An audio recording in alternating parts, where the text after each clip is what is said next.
శ్రీ మహాగణాధిపతియే నమః. వినాయకుని పూజిస్తేట జీవితంలో ఎదురయ్యే అన్ని అడ్డంకులు తొలగిపోతాయని భక్తుల విశ్వాసమే కాదండి, అది సత్యం. నిర్విఘ్నం కురుమే దేవ సర్వకార్యేషు సర్వదా అని వేడుకుంటే చాలు, ఎంతటి అడ్డంకులైనా సరే తొలగించేస్తాడు ఆ సిద్ధి వినాయకుడు. అందుకే ఏ శుభకార్యం తలపెట్టినా, మంచి పని ప్రారంభించిన, కొత్త కార్యక్రమాలు మొదలుపెట్టినా ముందుగా గణనాథుడిని భక్తితో ప్రార్థిస్తారు. అయితే మీ రాశి ఏదైతే ఆ రాశి ప్రకారం ఒక్కొక్క రాశికి ఒక్కొక్క గణపతిని పూజిస్తే శుభ ఫలితాలు త్వరగా పొందుతారని చెప్తున్నారు జ్యోతిష్ శాస్త్ర పండితులు. ఇది మేషరాశి అనుకోండి.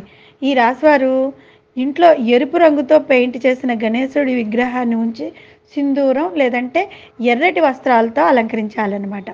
బెల్లం, ఎండు ఖర్జూరంతో తయారు చేసిన లడ్డూను వినాయకుడికి సమర్పించాలి.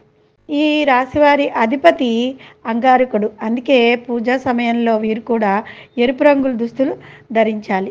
వీళ్ళు పూజ చేసేందుకు వక్రతుండ గణపతి రూపాన్ని ఎంచుకుంటే చాలా మంచిదన్నమాట.